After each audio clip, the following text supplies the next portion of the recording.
Yo yo yo yo yo. Congo Presse Live TV na yende la uyo. Kenga malo pega onga o. Kenga malo pega onga rienda na tambola sanga lima we. Fete libolo. Congo Presse Live TV chena motona wa mission na moko. Congo Presse Live TV. Bomona ngabo ngole ndele se pote bo soja bo ni samba pana yebe. Ya mazama sina la somo de mana masubali kinja. Congo Presse Live TV chena motona ba gang ba mission ba nyete ba pima solo. Awa c'est du nouveau. Awa c'est du sika. Awa c'est des salades. Congo Presse Live nouveau chena motala ba gang ya solo bo mona ngabo ba wa. Éducation ko se kari. Awa Congo Presse Live TV. Banana tana sambre banana. Bianza li supporter. Ko twanga ya osika musute. Mbote na bino nyonso balandi ya Congo Presse Live Télévision. Lelo toye lisusu liboso ya ba poste télévision na bino pona kosola na bino ndenge tomesana. Si je na biso ya mokona lelo ezalaki concernant décision au ba autorité ya mboka na biso Congo Kinshasa. Bazwaki concernant couvre-feu oyo ebandaki 15h oyo ekobanda plutôt 20h tina 15h. Tina 5h.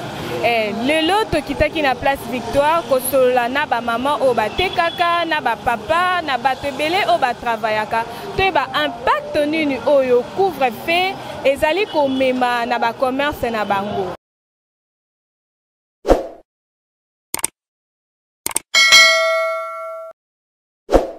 Mbote papa. Oui, mbote maman, mbote. Kombo na nani? Kombo na nga Fabien. Papa Fabien, biso ba reporter ya Congo Presse Live Télévision, tolingi to tuna concernant meni o ba konti bazwaki, décision ba konti bazwaki concernant couvre-feu na mboka. Quel est l'impact oyo ememi na service na bino en tant que commerçant? Bon, en tant que batu oyo to vivraka na taux du jour. Surtout biso bato to sala ba change.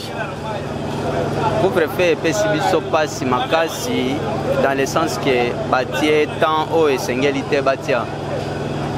Le temps o ba pesi biso eza muke par rapport ya temps o biso to salaka. Dans la plupart des cas bato ebele babanda musana bango moni neti biso boye dans les après-midi, c'est là où on gagne quelque chose quand les fonctionnaires rentrent de leur boulot. Nde to gagnaka moi quelque chose, babar, ainsi de suite, batouana bayaka ba changer pe na biso. Biso pe to moi quelque chose, mais dis-moi, mikolo oyo ekomi nde nini ekomi mutu nyonso bandi ko elisa akoma esika na ye avant temps. Donc biso couvre-feu pour le moment. Et pesi biso passe ya makasi pona kozwa moi quelque chose autre soit chaque jour. Normalement aussi ça musala no earning parce que ezati 20h on se sent que mutu nyonso azonga déjà là. Bon, biso normalement to bandaka musana biso malamu dans les après-midi ndenge na uti ko yebisa yo. To bandi à partir ya 14h jusqu'à 23h. À 23h, c'est supposé que batu oyo baya komela masanga, batu oyo bautaka misala na pokwa, balekaka basali moi change pe na biso pe to bénéficier to kangaka ba 23h. Mais pour le moment, c'est difficile. C'est difficile à partir de 17h, 18h, engouement na barre nini tout ça mutunyo so bandi o elisa pona transport. Ndenge transport e komi pasi. Alors nyonso wana moyen mutu aya changer ezali sauter. Siko proposition na pas bakondi, eza ba pusango ti ba erne. Bon, selon ngai nalingaki bakonzi ba meka ko revoir temps wana o bapesaki batu. C'est mieux couvre-feu et banda à partir ya 23h kokita. Donc à partir de 23h kokita, wana elinga ezala moins bien parce que le temps wana eko permettre mutu nyonso azala na isika na ye comme il se doit, mais pour le moment ekomi pasi po tala kaka à partir de 18h mutu nyonso akomi ko elisa biso moya ko vivre ezate. Merci. Quel est l'impact? Il y a décision au bakondi bazu et zo concerné couvre-feu. Impact ni ne sali na musala na etant que wewa. Décision na bango bazu wana ezala raté. Babongisa couvre-feu. Boche la biso ata 23h. Tonyo kwa maboto kemba. Bacha 23h couvre-feu à 23h. C'est-à-dire 21h to sani. Ata bino moko. Fachi beton to sengio avec respect. Pour cela, papa, tu régnes, le roi, tu régnes. Tu votes, ah, je peux te séparer, Tcha 23h papa. Nandera bien. N'espère bien. 21h et Simbate. Atamukete et Simbate. Le peuple d'abord est à ôter. Avec respect, Fachi Beton.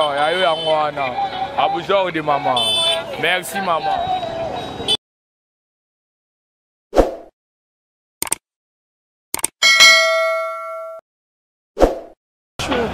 Bonne santé. Bien. Comment on a ni? Maman Janine, les lots de Kosolana yo concernant les cambia couvre-feu au Bakonjambo kaba décrétaki. Ndeni bozo évolué concernant depuis nouvelle loi et yaki ba pesa make pas bakonzi. Réaction na bineza. Réaction na biso ne biso te ka mini pourquoi. Ne musu banda tongo to teke na biso te. To yako teka le musu ba 19 ti biso za misika to za la bibwa na maluku. Siko poto kende e komi passe. Omona otito luka place ndeko to lale. Comme ça biso te passe makasi. Donc vente na bino ya mapa esa mara plus na butu ke na poko. Na poko kasa ma mingi na butu. Omona ti minuit to zaka ka to teka ti to ke na biso. Mais siko komi le biso to banda ko teka vente si. Maman, c'est quoi au Sengini pas Bakonjamboka pour na ba mesure bazui ba changer loni au Senga pas Bakonjamboka pour na mikolo ekoya. Bakonjamboka ngoto banda ko senga banda kala bayoka kabiso bakipaka makamba ngo biso loba ata na sengi ba usaila ngopi. Maman balobaka kaka. Na monde ba pusa kaso ba pusa area ya couvre feu kaka bango pona moni ndenge mango nde balinga. Yo lingi ba pusa ngote ko mati ba air ne. Ko matati 23h. OK maman. Il faut pas pousser à 23h. C'est tout. Mbote papa. Bonjour maman. Comment on a? Comment on a papa Alain? Papa Alain to kutio a na place Victoire to linto yeba musano ni no salara a. Bon ngai awa naza ngai na sala na cabine. Na flash à crédit, na TKP accessoire, c'est tout. Papa Alain, depuis décision Bakonjambo comme ça bazwa qui concernant couvre-feu, impact négatif ou positif les ani na musala na yo étant que muta cabine. Bon ça fait mal, bon biso na Kinshasa couvre-feu za malamu. À l'époque à Mobutu eba couvre-feu ezaki lo moko à partir à 0h. Raison pour laquelle les équipes na ba makamba ba transport. Au moins na ba France wana ba mboka o ezala développer. Baza na ba moyens nyonso. Mais biso a lelo tozana ba moyen moko donc négatif. Toi na ba problème de transport a toi na ba transport pena teo pena à l'état. Pour ba transport tikala ya kotanga, esprit de vie ko lobate. Biso a donc ezo tenir te na 21h. Donc normalement pour attendre 23h to 0h. La distance ni ne utara depuis ndaku na oti normalement si ça msano kuna. Mais normalement netinga ya na 6 je crois 22h. Ce qu'on a commis prévu fona longwa à 20h. 20h on veut que yo transport passe. Heureusement on a vanda na bumbu na ko ke malem. Imaginez bato ba vanda na ba masina wana. Azana ba faire à partir de ya gare centrale to na ville. A koma air ni ça 6 années 17h 18h. A yana rabis bo transport ezata koma air ni. Et là, on y a aussi un Bakonjambo cannabis, ça la pour la micoloise. Bon, et là, on a beaucoup de respect. D'abord, pas chef de l'État, en tant que Félix Antoine Tshisekedi, en tant que démocrate. Au début, premier président, on va faire une passation à RDC Zaïe. Donc, il y a un peuple pour pouvoir les peuple. Le peuple sont balingi au Keliboso. Donc, ils ont tenir na héros ya Tiwana. C'est mieux pour ça 23h et 0h. On a peuple non ça a fait. Tel quoi la période va faire tibo. Tel le quoi mbula to mireta. Ce qu'on a obligé à partir à 21 ans kanga. Pona kende. Donc azong ça pena monter malasima. Alanda ba France baba moko bazada développer na nyonso. Biso za sous développer. Atiamo 23h à 0h. Wana la rasi peuple robeta mabagu pona monter. Merci beaucoup papa. Bonjour papa. Bonjour. Na CP Makasi comment on est? Na CP Makasi comment on est? To na kati espace na bino, to lito so na bino concernant décision ya bakonzi o bazwa ki ya ko instaurer couvre-feu de 20h à 5h. Impact ni neza nango etant que yo ça na kati. Bon, merci beaucoup maman. Omoni wenza ki maloba déjà mo konzamboka.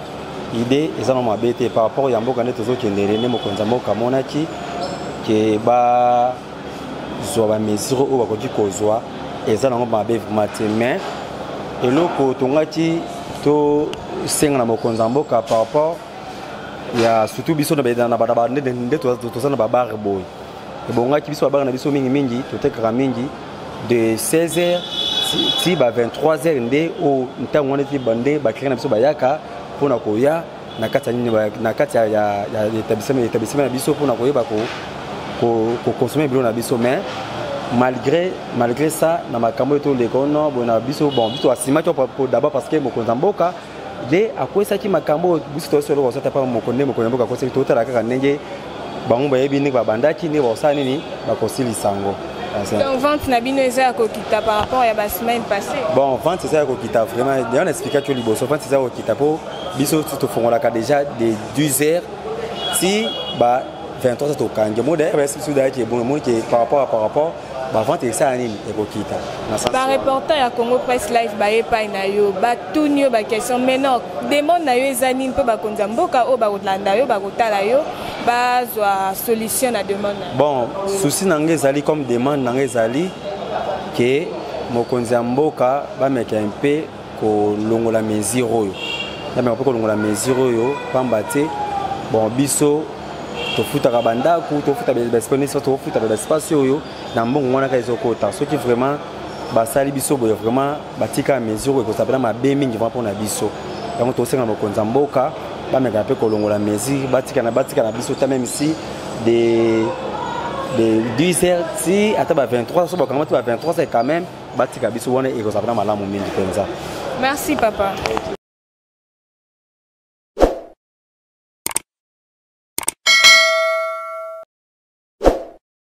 Mbote papa. Mbote. Bonne santé. Merci, très bien.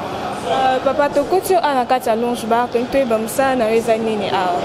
Premièrement, je me présente, je m'appelle Béni Makoma. Ouais, Makoma. Parfois, les gens me connaissent avec le nom Béni Swag, comme ça, je suis manager ici. Béni Swag, ma préoccupation est depuis décision il y a chef de l'État et tombaki pour na couvre-feu bakata ba 20h baza déjà na kati ba impact positif ou négatif étant que superviseur il y a Longe Bar au ezani. Bon, premièrement, esa décision au bakonza mboka bazui. C'est toi juste un citoyen, tout aussi yango. Mais quant à nous, notre opinion en ngai, je le trouve il au moins ça là qui ça l'amène à bolingoté. Parce que biso toza ba peuple bango baza ba konti o nyonso basoka comme décision na yo remarqué biso toza la ata na point de vue au lobate ndeti comme biso ba to travailler na ba espace to ala mingi na ba travail na biso ya nuit que ya jour et pourquoi pas te ba luka ba solliciter à même moi réunion ya moki au sola ata na ba autorité ba o baza na ba espace ya boye un peu élevé o ba na ba moyen au sona bango moi réunion et au moins idée avant de la situation parce que Bissondé tout tombé victime là ordre au parce que c'est la loi on peut pas le violer mais au moins Bissot tout ça plier vraiment en quatre pour la loi ça dérange pas ça arrange pas. Demande n'avait pas d'autorité zanini concernant couvre-feu au seng na bango ba prolonger ou soit batikara ndenge ezalaki. Non. Ba fête yango ezoya Bissot toliara na yango. Nous mangeons ici, celui qui travaille à l'hôtel mange à l'hôtel. Et ça, jargon à hôtel n'a biso ça yango. Biso bouton de fonctionnaire. Ceux qui sont en approche pourquoi pas confiner, bandi confiner, à partir à 20h, si à 5h, comme ça, n'attend boé, tiki biso. Mais c'est ça le cas. Comme nous ne sommes couvre-feu à 20h à 5h. Tiki biso na comment? Parce que kokanga batu des amabe. Kotika mutasa eloko na ende c'est important. Pourquoi pas qu'on diminue juste basson, batika Congola consommer à Lukambon nenda Lukaka. Au lieu que décider que l'activité ça la marate, genre que faut beaucoup en aboter kate. Mais laissez-nous faire la vente, même s'il n'y a pas la musique, mais batika les clients, tout ça on a tout ça parce que c'est l'argent que nous on cherche ici. D'après eux, c'est une bakondi, batika bino, mais juste que bon dîner basson, on a biso tout ça. Va garder des décisions na bango mais batika biso côté kanaba heure on a 20h batika congolais à circuler sonorisation sur bokanga c'est normal bokanga sonorisation mais pas bokanga vente c'était quand même batika vente na biso salama batika biso tout tambola normalement parce que mutu na butu na bima ki ndoka mais ba longo la musique so baza biso ba longo la son ba longo la musu sambre ma baza ba konzi bana eloko ba ko sala parce que ezala mutu musu na cabine bimaka na butu chauffeur musu sala ka na butu. Merci Béni. Bakonzi mboka na biso bayoki yo pe bako changer makambo nyonso. OK.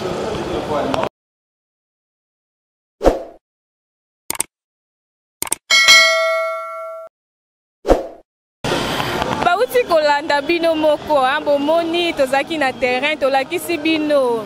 Ndenge population ya Congo Kinshasa ba akeyaki message ya ba autorité oyo concerné couvre-feu. Bolandi ba maman, bolandi ba papa, bolandi ba jeune, balobeli bino pe baza vraiment na esengote, baza mécontent par rapport à la décision ya chef de l'État. Kasi basengi na ye na mikolo oyo ezali koya ameka ko revoir atala mwa mukie alandela lisusu amatisa 20h comme à 23h. Quant à nous, biso ba reporter à Congo Presse Live Télévision, tozoko bakaka na ko landela rabino ba actualité ko bela rabino na nyonso oyo elega na kati ya mboka oyo. Tokomi na suka ya moment na biso oyo. To tiki to pesi bino bambote belé mais to sengi na bino boko baka ko s'abonner na chaîne na bino ngai Hulda Ngalula votre humble servante l'étoile de la presse nazawana pona bino to kutani na mbala sima pona ko lobela sus na ba actualité misusu bayo Congo Presse Live TV na yembela Congo Presse Live TV na yembela yo Congo Presse Live TV na yembela yo kenga malo peka onga kenga malo peka onga rienda na tambola sanga lima we fete pepe di bodo Congo Presse Live TV chena ngotana wa mission na moko Congo Presse Live TV mona ngamo ngole le supporter ko soja ko ni samba pana le ya mazama sina la somo de mana masubali kinja Congo Presse Live TV chena ngotana ba gang ba mission ba diete ba film solo awa c'est du nouveau awa c'est du sika awa c'est des salades Congo Presse Live nouveau chena ngotana ba gang ya solo mo mona ngai mo bawa éducation ko se carrière awa Congo Presse Live TV banana tana sambre banana bianza li supporter ko jwanga ya osika musute Congo Presse Live TV